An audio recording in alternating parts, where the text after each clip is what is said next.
Alright, EfilDay video, I think 17. Yeah. So I was reading Fred's book, novel, thing, whatever it is. Anyway, there's a part where he's talking about different cities, fantasy cities and futuristic fantasy cities, sort of, kind of. Not really, though. Well, whatever. Not now. Not here. There kind of places.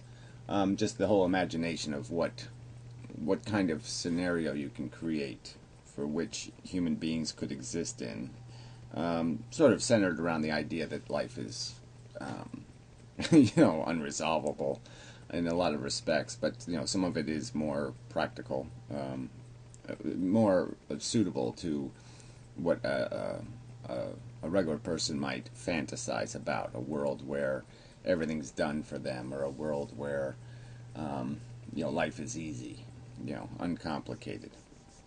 So anyway, the point is, there's some value in that. I think it's the best part of his novel, actually. Just exploring what it is that we are about, what makes us go, what moves us, and it is based on this whole. We're basically hungry for something to entertain us, to motivate us, and usually in a positive way, not a negative way. We don't like things that motivate us from a negative perspective, but motivate us from a desire perspective, like a attraction rather than a repulsion, in terms of the forces involved. But we clearly like when repulsive forces are eliminated. And one can argue that the desire mechanism itself is a repulsion of your current circumstances. You don't like being poor. It's not that you want to be rich. It's that you don't like to be poor. Kind of. It's all this relative stuff. You can, we're back to the scale. And where exactly is the zero? I mean, is there a zero? Or is this just a linear scale? And I would argue that it's either on this side or it's on, well, for you, the opposite. It's either the negative or the positive. And that we just make progress in terms of we become less negative or we become more positive, some people would say. And I think it's just rational to draw the obvious conclusion that the negative is the stronger force, that we are placed just by existing, just we are born into it, into a need state that is not a good state, and that we strive to achieve a good state. Cat coughing up something. Anyway, part of the wonders of life. Anyway, so I was just thinking about the how we exist, and what really moves us, and how what the you could ask simple questions like, how many is enough people on Earth? Like, what's the ideal number? How many consciousnesses is the right number of consciousnesses? Just in terms of trying to figure out, like, what is that I really value here. And if I'm to be honest, truly honest, I mean, I can't perceive value in somebody else's existence. I can see value in their welfare, but I can't see value in their existence. I mean, I wouldn't go to the store and pay anything to create a new human being. I mean, if I had to pay to do it, I wouldn't do it. It would just be like, why would I do that? I mean, I don't see any capacity for gain in doing it. I only see value in the fact that, okay, I'm pretty cool. I can think of scenarios for me to live out that would be good, and yeah, I should live out those scenarios. I desire some things, but I don't desire for somebody else to desire. I mean, I have no desire to make somebody else desire. It just doesn't occur to me to do that. It doesn't occur to me to think that that is something that somehow does a good thing. Just on an innate level. I'm not making a philosophical argument about that. I'm just saying that innately, I'm going to buy a bottle of water before I'm going to buy consciousness for somebody else. It just doesn't occur to me to say there needs to be another one. There needs to be another one. That somehow, whoa, that's so cool. That's so cool. I can rub up against it, or I can't do anything with it. I can't. This doesn't in any way satisfy any of the needs I have. It doesn't elevate my condition from negative 45 to negative 43 or 40 or 39. Or if you're going to do the positive thing, it doesn't gain me any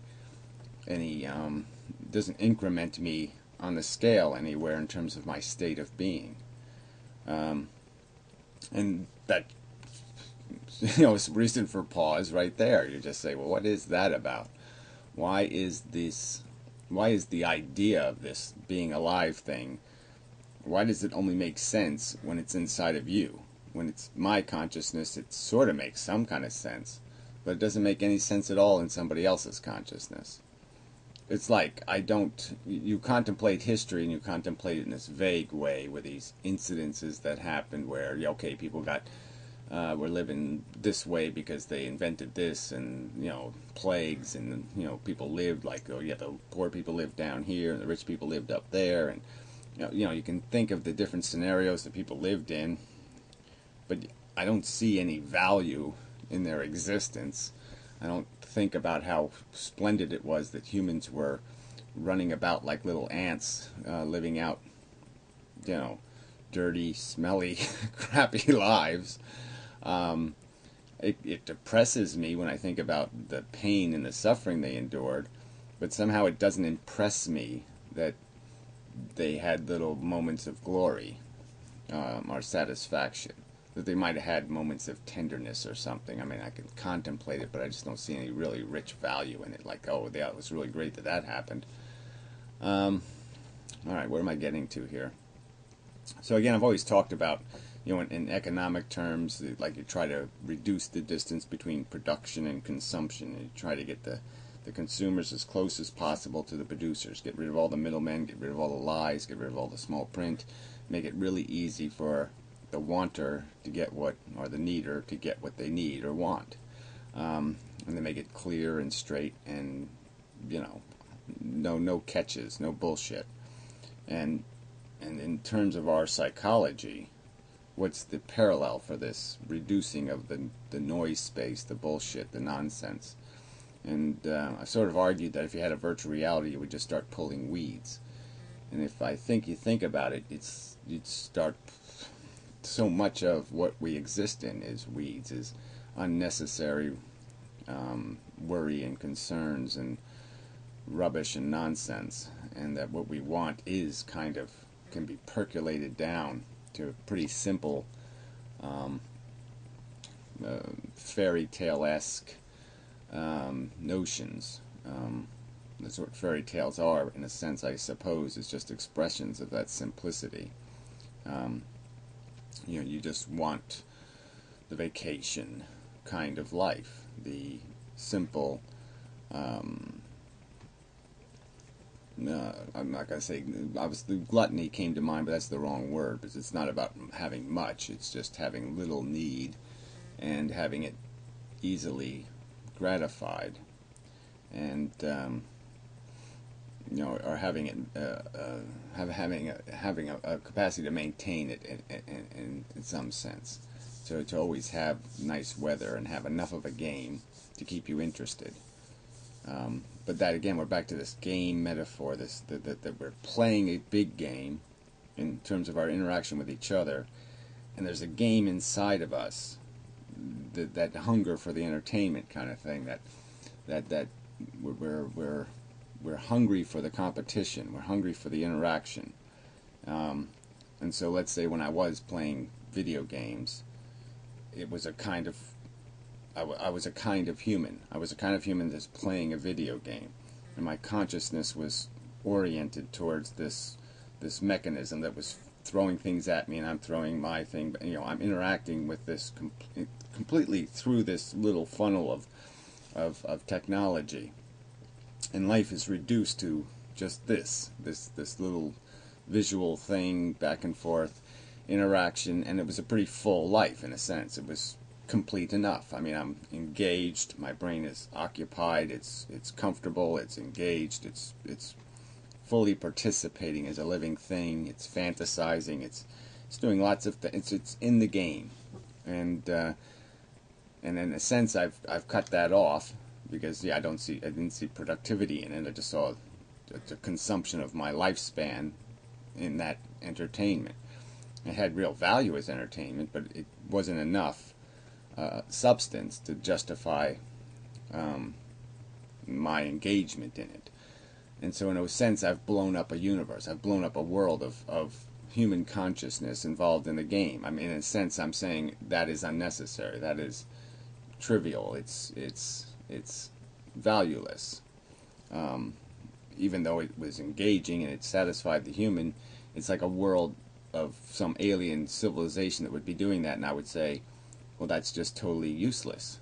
I mean, yes, they're engaged, they're satisfied, but they might as well be asleep because there's no productivity, there's no use in it. And so I'm just thinking in terms of what am I really valuing in existence, and I'm saying that if you look inside your head, what you're valuing is really just totally owned by what your psychology wants, what you perceive as necessary for a good game.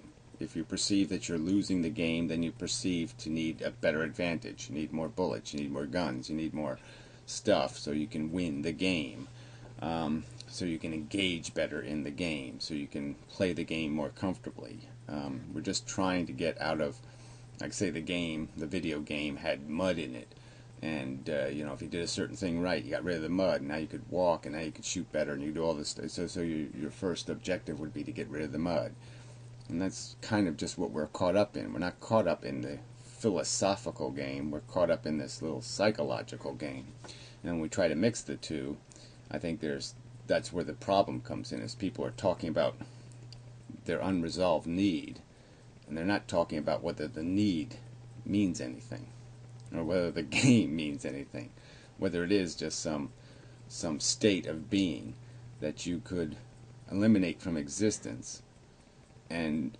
realize no sadness, no sense of grief or mourning because it's gone, because you don't give it any value. I mean, I could fairly easily take if we had the power to do it, and I could just take a pencil with an eraser on it and just erase decades, centuries of history. I wouldn't mind erasing it. I mean, I wouldn't feel any horror that, oh, I just erased all the good and all the bad. Just got rid of it all. Just erased it. It's okay. I don't see a problem there. I can't manifest a thought in my head that says somehow there's a problem there, because they're not me. I mean, and on balance, I can't see how I don't win because I get rid of all that pain and suffering. And the only thing I'm losing is people caught up in a silly routine anyway, playing a silly game. So I get rid of all the suffering, and the only thing lost is playing video games. Just as I could easily erase from my own existence the time I spent playing video games, I could just erase it, because I didn't lose anything. It was just a waste anyway. It was just an occupied consciousness playing a game. All right. Yeah. So it is a little difficult to put this into coherent words spontaneously. It's a little complex of concept. But I also had the thought. I mean, it just occurred to me. It just rolled into my realization. The scenario of, like, say, at the dying moment, if everybody had a button when they're dying, and they all died in a conscious state, where they're fully conscious as they're ticking down the last seconds of their existence, and they're not in some deluded state or some half consciousness or some bullshit. And they had a button in their hand, and they just pressed the button, and it just means it all goes away. When they die, they don't just die, it just all just goes, everything poofs, okay, all of it, all history, all present, all future, everything just stops. I wonder how many people would press it, just because of this idea that, they this realization that they can see it, that there isn't anything about the future that I need it to be. I can only need it to be as if I've somehow invested in it, as if I've somehow put people in it, that somehow now they are some sort of extension of me. So through some sort of nepotism, where all of a sudden it's my child, I could maybe manifest that, but that's purely psychology then. I mean, that's just like racism or anything else. Nepotism is just irrational psychology. It doesn't. There's nothing rational in nepotism. Unless you really think you have superior genes than everybody else. And then you could be called an asshole or an idiot, a delusional fuckwit. And you'd certainly have to prove that by some other standard. Egomaniacal comes to mind, if you could actually think that the world needs your genetics, because you're just so cool. But anyway, I mean, I'm vain, but you'd have to be a fucktard. To think that. I mean, I mean, it doesn't. This my child thing is just it's a completely irrational notion. The thing is a child. It doesn't matter whether it's yours or not. It's like a cat is a cat. It doesn't matter whether it's your cat or not. I mean, it matters in the sense that you've now assigned yourself responsible for something, but it doesn't matter in terms of cat. It's like the other cats aren't invisible cats. They're not mechanical cats. They're not fake cats. They're not lesser cats than your stupid cat. But yeah, that also isn't intuitive to human beings. Again, we're back to what I'm trying to get to, is that we perceive things from our perspective, from inside of us, as being important and valuable, by a different kind of perception than we see things in the real world when we're looking at them and analyzing them sensibly. So we have a sensible capacity, and we have this insensible capacity of personal perception, of personal interaction. That's really different. It's very different. And what we would do, if really, if people could be really tested, I wonder if their behavior would match their rhetoric. I do. So anyway, I don't want to just drag this out because it is a little bit incoherent anyway in how I'm presenting it, which is disappointing. But I have more shots at this target, so I'll take them. But there's just this idea that your psychology is one little node of psychology. It's one little mechanism of desire. It places these values on things because you're kind of competitive by nature. You're interacting with the game. You're trying to do it really efficiently. You're trying to walk the tightrope. And these are good, I think, analogies for what we do in life. That we're just trying to walk the tightrope, and we just don't want anything to knock our balance off or disturb our world. And that is our intuitive sense. We're just caught up in playing the game. And when we take ourselves out of the game a little bit through philosophy, take ourselves out of our psychology a little bit and analyze what we're seeing, watching it in other people, and analyzing what they're doing, and then recognizing that we're doing the same thing, that we can then see how it is kind of made out of just garbage. It's just all this little bits of nonsense, and that there is no such thing as elevating a state and doing all of this stuff. All this playing of that game is just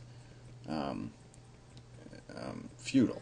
That all you're really doing is just entertaining a psychology, and you can do it the hard way or you can do it the simple way. And the simplest way is not to create the psychology in the first place. Just don't bother trying to find a stupid video game to play to absorb your consciousness, to gain you satisfaction, so you can just play a game. I mean, it's all just playing a game. There's no way to turn it into something else. It's just a psychology in need of satisfaction. We're made to walk tightropes. There's nobody to watch us walk the tightrope in reality. That's just an illusion of your ego saying, well, they're all watching me. That somehow, I'm, by human standards, am I a cool human? Well, we all kind of know that once you're dead, that's going to be meaningless. That doesn't add up to anything. That has no substance or value. You could have 900 gold medals on the wall. They don't mean anything. It's just crap. It's just stuff that fed your ego while you're playing the game. It's just not real. It's crap. And it's just an entertained psychology. That's all this is. It's just entertaining the needs contrived by a psychology. It is just as simple as, all our psychology is essentially as simple as the hunger mechanism. Yes, we need to eat because we need food to feed the body, right? So food is made desirable, so we'll eat it, so we'll feed the body. So at least that hunger has some sort of rational purpose that you can define inside your head. Okay, I can see the purpose of that. Because it maintains the body, and that's if you're some sort of Darwinian DNA molecule lover or something. So I'm thinking it's purpose in just surviving. Well, yeah, that has purpose then because you survive. But all this other psychology is just a bunch of perverted, distorted, and screwed up psychology, and it's all built out of the need to create the necessity of the relationships that create the reproduction, and then the mechanisms of social order that created the gang that made us stronger because we lived in a gang. And these are all the psychologies that are motivating you and moving you, and they're all contrivances. They're all contrivances that create a sense of value, a sense of importance, a sense of, this is the game I should be playing, this is the tightrope I should be walking. And it's just stupid. There's nothing to found it. There's no basis for it. It's a performance for no witnesses. It's a play for no audience. And it's just so crudely at its core. It's just this molecule creating the necessity for these things. There's no real necessity. The only necessity is the replication of a molecule. That's the origin of all of it, and there's no rational theory. There's only subjective theory. You can only make sense out of it subjectively. You cannot make sense out of it rationally. And that should give people reason to say, wait a minute, yeah, I got to think about that. You really have to think about that. The fact that your life has no rational, logical function should disturb you a bit. Okay, enough of it. Thank you very much.